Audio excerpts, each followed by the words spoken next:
I want to welcome you to this year's Sharon Swartworth Leadership Session. This is the 11th time we have done this, and I'm sure that there are a number of people in the room who don't know who Sharon was.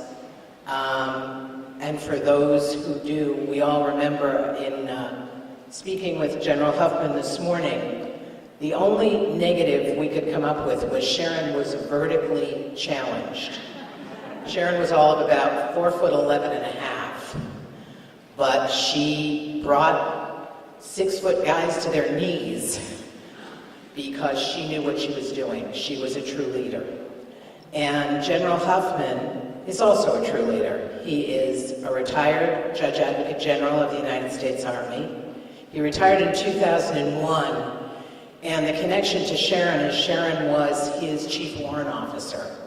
That was, I believe, the time where Sharon became the warrant officer of the Corps. Is that right? Yes. So General Huffman had moved on and became the dean of the law school at Texas Tech University. And he is now still at Texas Tech, and he is the dean emeritus. When he and I spoke a few weeks ago, the one thing he said that made me realize he was going to do very well in this session was the first course he put in when he got to Texas Tech was leadership for lawyers, something that was not in the curriculum before that. So I'm going to leave this now to General Huffman. Thank you very much. Kathy, for that very warm introduction. I am here with my wife, Kathy. Kathy and I have only been married since last March, and so I'm still trying to convince her she did the right thing by saying yes. And any kind words that are said about me by people, I really do appreciate. So thank you very much for doing that. And speaking of my wife, Kathy, she did say to me, "Honey, don't talk too long." So when she said that, I was kind of reminded of what the 5th grader said when she was asked what she knew about Julius Caesar. And she said she only knew 3 things. He was a general, he gave long speeches, and they killed him. And so I will try to keep that in mind and try to keep this relatively brief. We'll see how it goes, and if we have some time for questions, I'll be glad to talk to you because, as Kathy said, this is an interest of mine, has been an interest of mine for a long time, leadership, the attributes of leadership, the study of leadership, and the study of how one becomes a leader. So I'm very interested in that, and I'd be glad to talk with you all about what you think about leadership, and what questions you have, and answer them if I can, at least talk about them. It is very special for me to be here today, very special indeed to be here at this seminar named for Chief Warrant Officer W5, Sharon Swartworth, who was my Chief Warrant Officer of the JAG Corps when I was the Judge Advocate General of the Army. Warrant officers in the JAG Corps, for those of you who don't know this, the nation's largest and oldest law firm, the Army Judge Advocate General's Corps. Our warrant officers have a dual role. One of them is they are our IT gurus. They're the people who build our systems, who maintain our systems, who tell us what our systems should be, who try to make sure that we stay ahead of the power curve and that all systems are operating. So they are our IT persons. But they're also our staff administrators, the chiefs of staff, if you will, the people who are responsible for all the administrative support in our law offices. So they are leaders, warrant officers in the JAG Corps. And Sharon Swartworth, as the Chief Warrant Officer of the entire Judge Advocate General's Corps, was what you might call a leader of the leaders. So she really was a person who had those leadership attributes that I think you'd all want to emulate. And as Kathy mentioned in her intro, when you talk about, well, in short, she always hated for somebody to start in short, because she always wanted to be 5 feet tall, but I don't think she ever really was 5 feet tall. But one thing that proves is that physical height has nothing to do with leadership. She was a vertically challenged person, but she was a great leader. And as many of you know, she was killed doing her duty, taking care of people, taking care of systems in Iraq when her helicopter was shot down 11 years ago almost now. And we miss her terribly personally and professionally. But I thought, since this is a leadership seminar that is dedicated to her memory, which is a great thing, I'd spend just a few minutes talking about why I thought Sharon Swartworth was a great leader, why I selected her to be the Chief Warrant Officer of the Jaguar. And one was that she was a paragon of integrity. She truly was a person who would stand up, do the right thing, all the time. You knew that she was going to do the right thing. Not always the easy thing, sometimes the very hard thing, but she would do the right thing. And as many people have said, including some dear friends of mine who are great leaders, that's the entry-level requirement for leadership, is integrity. If people can't trust you, if people can't take you at your word, if you won't stand behind what you said, and if you won't stand behind your people, if you don't have integrity, you just don't meet the entry-level requirement for leadership, and Sharon had it in abundance. And she was a great communicator. Everyone knows who's heard anything about leadership that you have to be a great communicator. And she was an expert in information technology. But despite that, she knew that she had to get out from behind the computer, she had to get out of the office, she had to get out amongst the people, as she was doing in Iraq, and talk to people. And the thing that she really understood, that's one of the imperatives of leadership, was she understood that that's the only way you can listen to people. Communication is not about just sharing information on a broadband network. Communication is also about listening. And Sharon was one of those people, I would like to say, she could squint with her ears. You know, she could really bear down and listen to what people were saying. And part of that was because she cared about people. She was a great communicator. Knew how to listen. She could anticipate, and I think that's an important quality of leadership. A lot of people can react, and some people can react pretty well, but people who can anticipate have an attribute of leadership. And in your business, in the information technology business, being able to anticipate has got to be critical. And Sharon was one of those people. She never wanted to be behind the power curve. Legacy systems were not her thing. She anticipated what was next and got us out front, and herself out front for that matter. In her dealings with people, like many great leaders, Sharon always gave credit to others, publicly.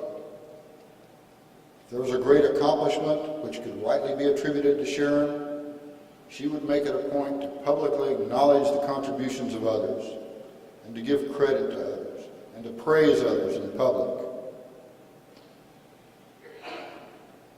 She could be tough. She would correct people when they needed correcting. She would critique them when they needed critiquing. But she would do that in private if it was at all possible. She didn't believe in destroying people by embarrassing them in public, because that didn't help the organization. The person you've destroyed is going to hate you. They're going to hate the organization. They're not going to be any help to the organization. They're going to be a burden on the organization. She understood that, but she also just cared about people. She built relationships. She built relationships with people by caring about them, by caring for them, caring what they were doing, caring about their families, about their kids, about their mother who just passed. Whatever it was, of course, part of this was because she was out there among them, listening to them. She knew these things. But she cared about people, and she built these relationships. And many of you who are now in leadership and management positions know that finding talent is one of the most challenging parts of your job. And an even more challenging part of your job is retaining talent. I can't tell you how many people stayed in the Army because of the relationships they had with Sharon Swartworth. That's the only reason they stayed. They liked the Army, but they liked a lot of other things. They could have made more money other places. But Sharon built relationships. Sharon cared about people. And because of that, she aided the organization immensely. So Sharon was a great leader and a great person, I might add. And I hope all of you understand that leadership is an imperative to any organization, because an organization simply cannot be successful without leadership. That's why top dollar is paid for top level leaders. Extraordinary salaries. Some of them probably way out of order in terms of salaries. But that's what organizations think about leadership and how important leadership is to them. And there are a lot of things associated with good leadership. There are practical, pragmatic things associated with good leadership. Why you have to have good leadership? Because the organization can't succeed. People get good jobs, people get advancements, the organization expands and succeeds. Everybody rises with the tide if you have good leadership. Practically, pragmatically, you have to have good leadership. But there's a more subtle aspect to leadership that's important too, that's sort of related to what I was talking about, those relationships that Sharon built with people. And that is, people in an organization care about leadership because their dreams, their hopes for themselves and their families are tied to the leadership of the organization. That's the way they succeed. That's how their dreams are achieved. Sharon understood that. Good leaders understand that. And it is an imperative. So, if we know all that, the question then becomes, in the theme of this Imagine Conference, if you can imagine yourself as a leader, how can you imagine yourself becoming a leader like Sharon Swartworth was? Some people, for many years, believed that leadership theory and study and training was not very useful because the old saw was that leaders are born, not made.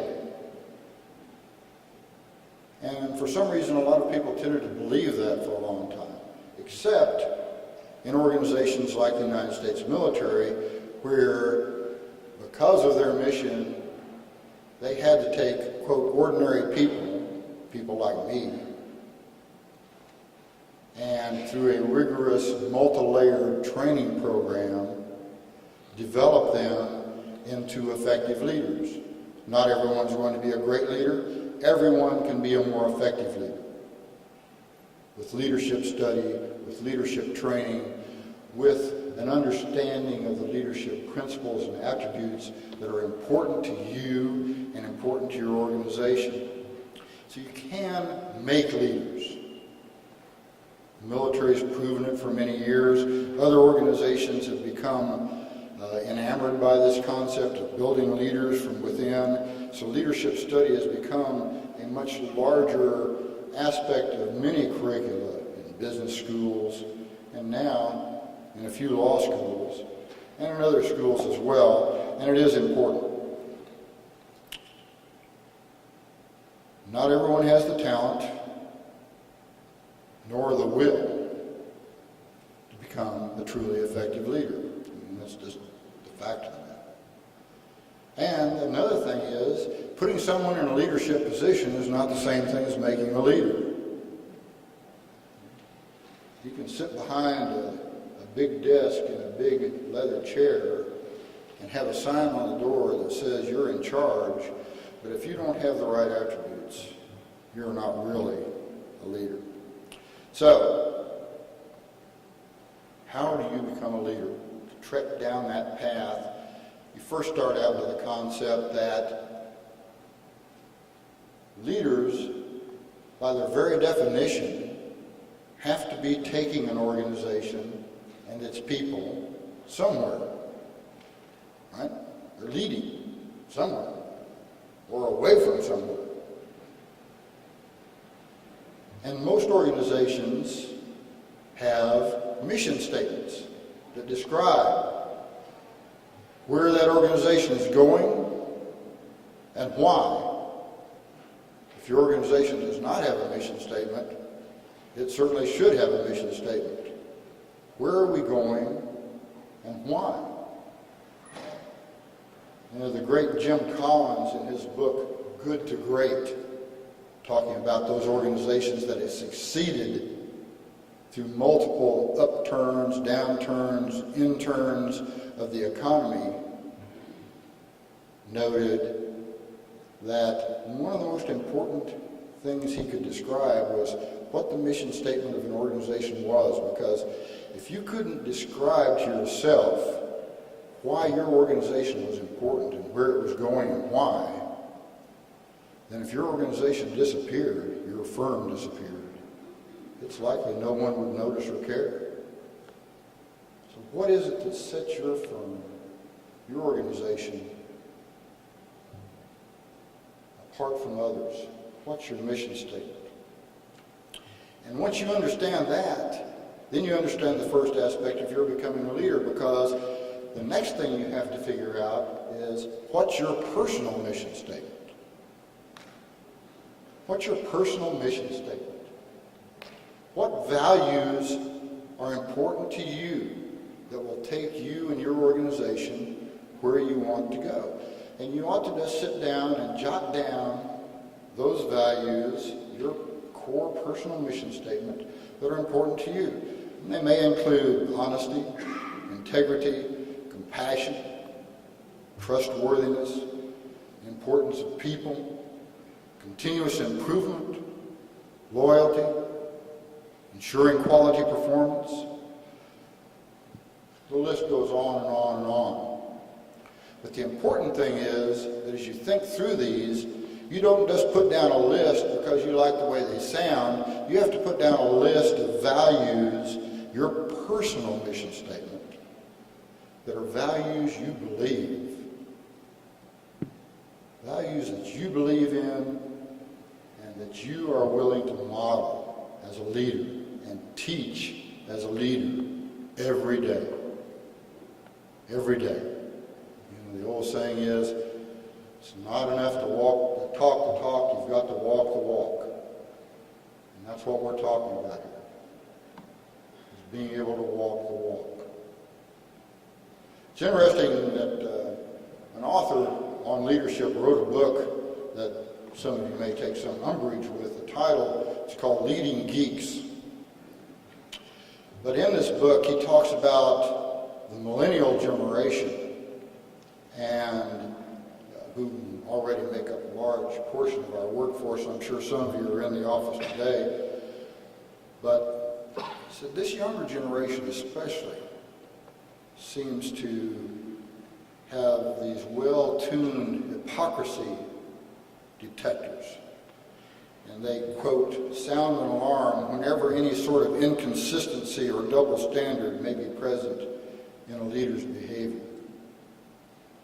And leaders are always being watched for that hypocritical statement, for that double standard.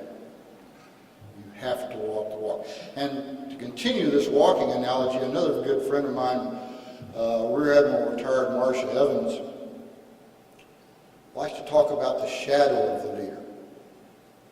It's the same sort of thing, but it is you get back what you reflect. You cast this shadow as a leader. And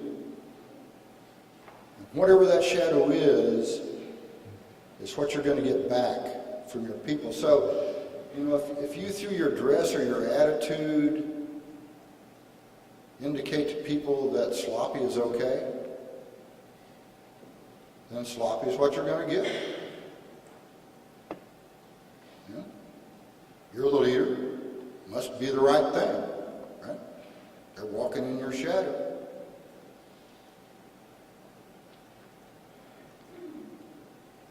Perhaps more important from a leadership standpoint is if you have some sort of woe-begone attitude, and especially when things start going wrong, you act like the end of the world is coming, your whole organization is going to reflect that attitude that disaster is imminent. Leaders have to be positive, and the more dire the crisis, the more positive the leader has to be.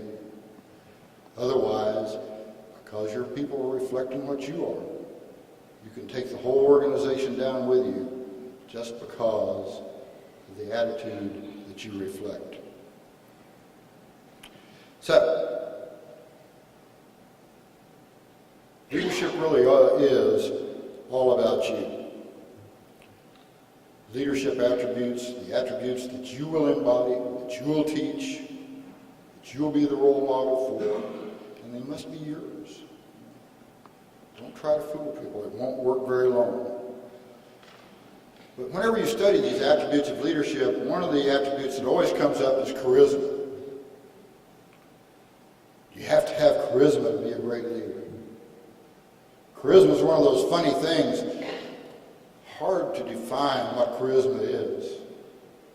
Everybody says, well, I kind of know it. It's one of those, I know it when I see it kinds of things, but very difficult to define.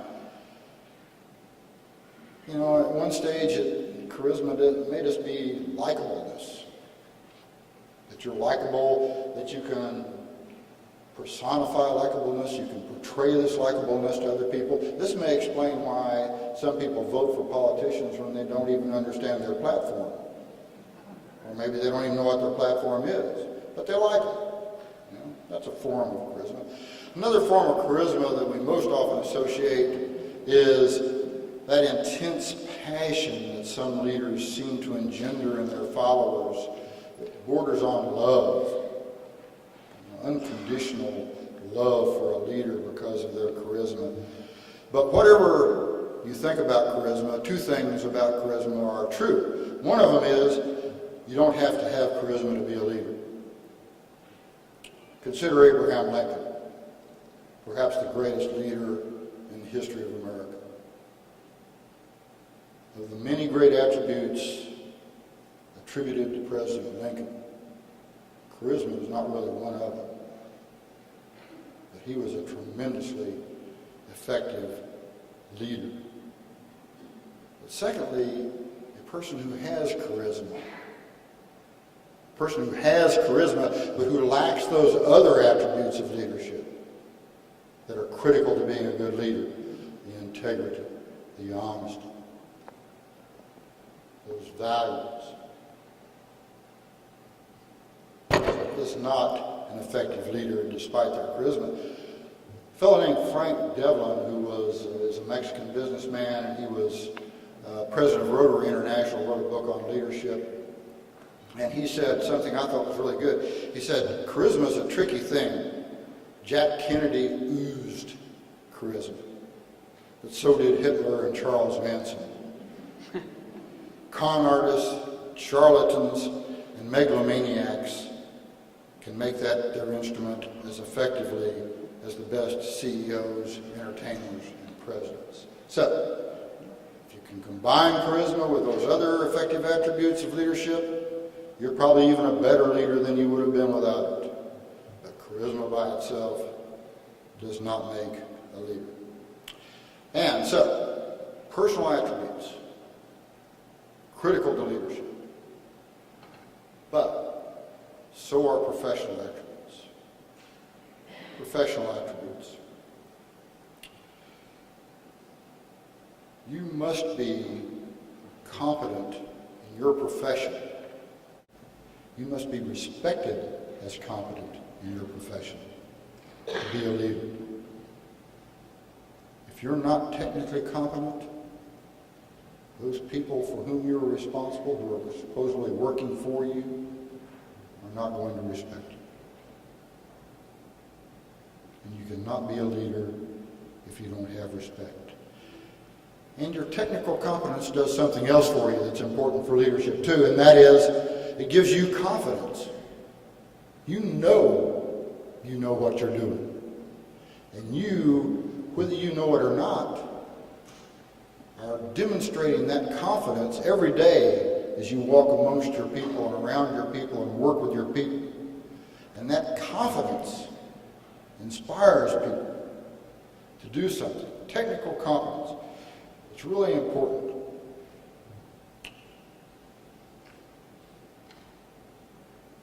Abraham Lincoln had a lot of problems with his generals in the early part of the Civil War.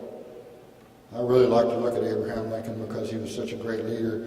But he said to his generals, who didn't seem to have much confidence at the time, in the early stages of the Civil War, that he viewed confidence as one of the indispensable qualities of leadership. And I believe that he was right. And technical competence is one part of that confidence. So you have to be technically competent, to earn respect, to have confidence. So, assuming you are competent technically, and you have your personal core values straightened out, you know who you are and what kind of leader that you want to be, there's another aspect of this leadership component beyond those values that you kind of want on your epitaph. There's another aspect of this, and that is, can you control yourself? One unfortunate aspect of leadership is that the further up the hierarchy pole that you go, the more subject to being ruled by hubris, that belief that the rules no longer apply to you because you're so great. That can cause not only your downfall, but the downfall of an organization. And you really have to watch yourself there.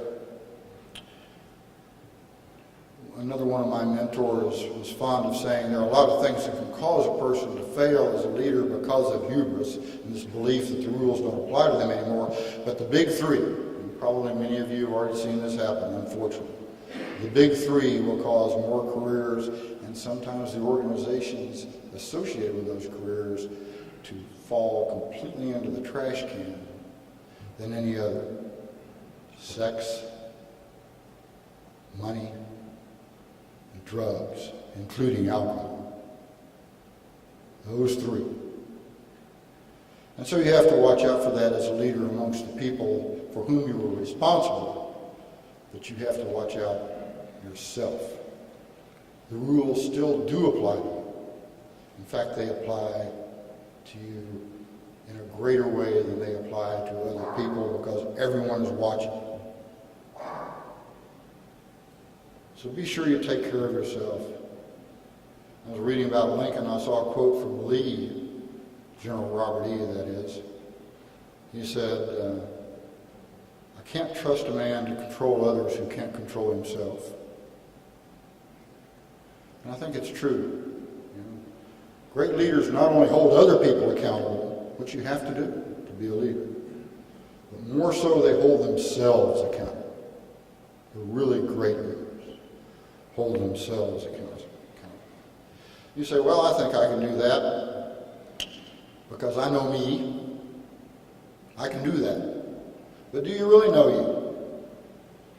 Do you really know you? When you start thinking about it, you're really at least 5 different people. At least 5 different people. You're who you are. You're who you think you are, and those two are very rarely the same. You're who your bosses think you are. You're who your peers think you are. And you're who your subordinates think you are. So at least 5 people in that concept of who you are. And it's important that you understand that and that you don't get yourself involved in self-deception by thinking you know a little too much about who you are because of these 5 people out there playing around depending on who you're talking to or who's involved. And one way you can make sure that you don't deceive yourself, any of your 5 selves, is, again, to be out amongst people, to get feedback from people. Again, squinting with your ears. Listen to what people are really telling you.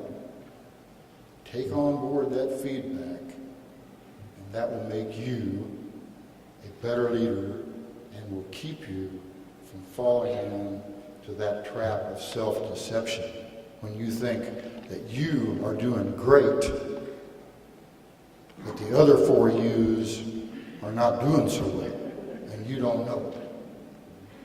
Get that feedback, get out there amongst the people, get out of that office and listen to what they say.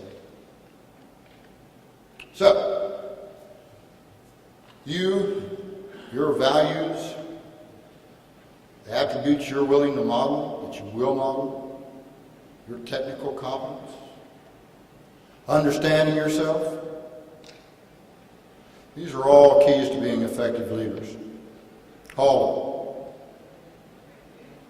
But to me, one attribute of leadership is an imperative above all others, assuming you meet that entry-level requirement of integrity.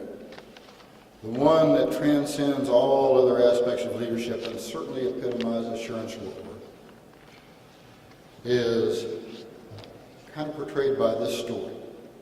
I had the opportunity to teach at West Point a couple of years ago. Very inspiring experience, I might add. Feel good about America when you're up there teaching at West Point and those cadets. But there's a story up there they like to tell of a young enlisted man, combat veteran, who was appointed out of the enlisted ranks to go to West Point. And there are, I think, 75 slots in each class at West Point at the military academy that are given to enlisted personnel who have distinguished themselves in some way, who have the scholastic attributes, achievements that they need, who are put into West Point. And here was this young man, combat veteran, and the first class, one of the first classes they have to take at the military academy, as you might expect, and as I described earlier, is leadership. And so he's in this leadership class, and the professor says, okay, we've talked about leadership, we've talked about what leadership is, but I'm interested in what you think leadership is. Have you learned anything from this class? And I want each of you to write down in the last hour of this class what you think leadership is. And your grade for this class will be based on that paper. So they all got out their papers and started writing away, and this young combat veteran wrote down 5 words, turned in his paper and left. And the 5 words he put down were, take care of your people. Take care of your people. And that is the overarching concept of good leadership.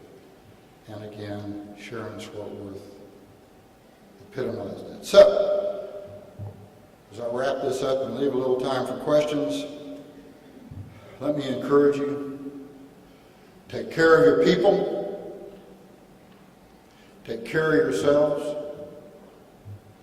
Remember Sharon Swartworth. God bless all of you. Thank you very much.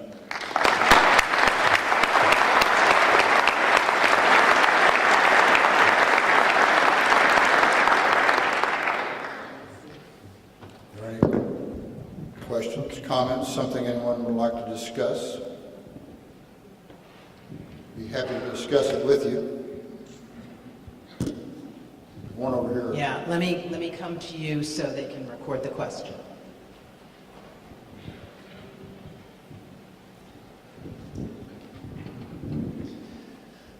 As a leader, all of us have probably experienced this, but there's usually one person or maybe more that are completely against change or directive or direction that you're going in. and it may be an important person in the firm or in the organization, how would you bring that person along and sort of say, you know, times are changing and you need to be as important after the change as you are before the change? Yeah. Well, that's a real challenge, especially if it's the boss, you know, or one of the bosses. And the best concept I've ever heard there is, first of all, you have to get people on your side who are confidants of this person, who believe in the change. And you have to, in fact, this is a good leadership principle anyway, convince him that he's got a great idea. And this great idea is the change you want.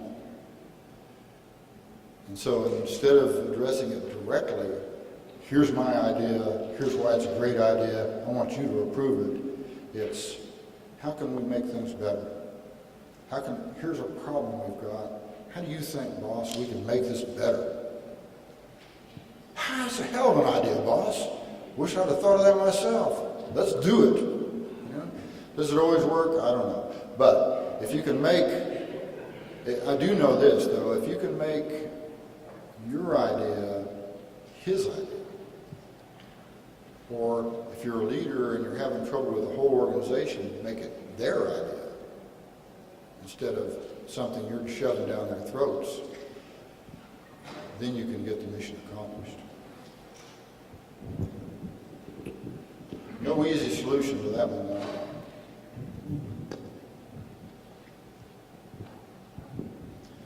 With the advent of technology, we have the struggle as leaders to lead people that work virtually. So you don't have the opportunity to sit down face to face a lot of times, especially if they work out of their own home. Do you have any suggestions on how to be an effective leader with that barrier? I think it's very difficult. I mean, there are, of course, many technologies that I don't need to describe to you that at least allow you to get face-to-face with a person even when they're off-site. But still there's something, I think, maybe this is just because of all this gray hair that I have here, but I think there is something about sitting down face-to-face with a person, talking to them over a cup of coffee, listening to what they're saying. It gives you a better insight as a leader as to how to make the organization better, how to make them better, and thus the organization better. And so I think I would look for opportunities to bring everyone in, you know, every so often. Or it's hard for you to go out if they're in their own homes, but bring them in so you can talk to them. How's your family doing? You know, I mean, that's not a conversation that you can effectively have over Skype, I don't think. But it's so important. You know, those relationships are so important because people tend to get disconnected. And you just have to look for ways to do it. And this generation seems to be less interested in social interaction with the organization than my generation was. But still, I think there are opportunities where you can create social opportunities for people to get together that they want to participate in. And again, once this is kind of, hey, this is your idea, right? What ought we do? Wouldn't you like to get together with your coworkers, see who this person is, that, you know, whose email address is this or IP is this? I just think you really have to use your imagination, going back to the theme of this conference, and talk to people about how can we build these relationships, personal relationships that are so important to maintaining your talent, retaining your talent, and to moving your organization forward. I wish I had a silver bullet for you, but there's professional opportunities that you rule by edict, and there's social opportunities you try to develop from within, from other people's ideas about how we can get together, but I really believe that personal interaction is critical.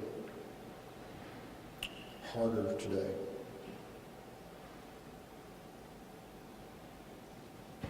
There's one over here.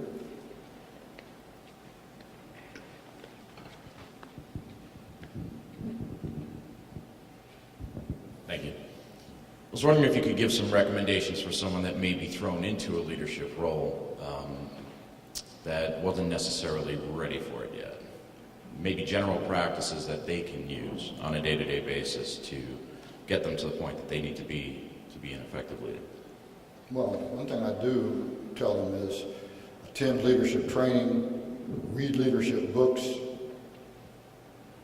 understand, and this is something to say is not well understood a lot of times, is you can become a more effective leader by studying and training, just like you can become a more effective IT person by studying and training. And if you're thrown into a situation where it's sink or swim, you can take it upon yourself to do your own leadership training, attend seminars, read books, but also you've got to have a mentor. You've got to find a mentor. Someone who is a leader, been a leader. I mean, I promise you I would not have achieved whatever successes I achieved without the mentorship of people who took me under their wing and taught me about what leaders do and how they do it. And kept me from making some of the mistakes they had made. And I just think mentorship is really critical, and it's part, I think, of building an effective organization, too, is having a mentoring program for your aspiring leaders with your senior leaders. If you're just dropped into a leadership position and it's sink or swim, you're just going to have to do everything you can to learn as much about effective leadership as you can. The key is you. Who are you? You've got to lead from being you and your values.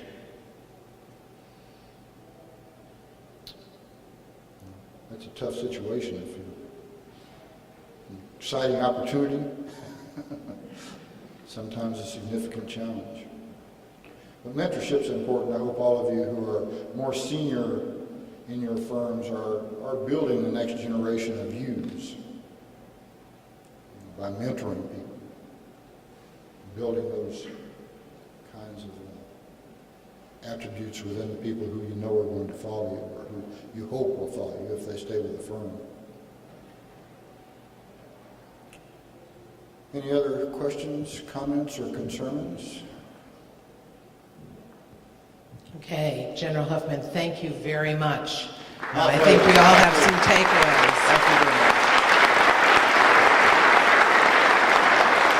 I would like to remind everyone that, as some of you may know, last year we started the Sharon Swartworth Leadership Seminar. It's an all-day seminar that we hosted last year in DC. We are going to do it again this year. It's slated for November 21st, 14 at the Gaylord in DC. It'll be advertised on ILTA. You'll get emails, but please keep it in mind, write the date down, November 21st, and hopefully we'll see you there. Thank you very much.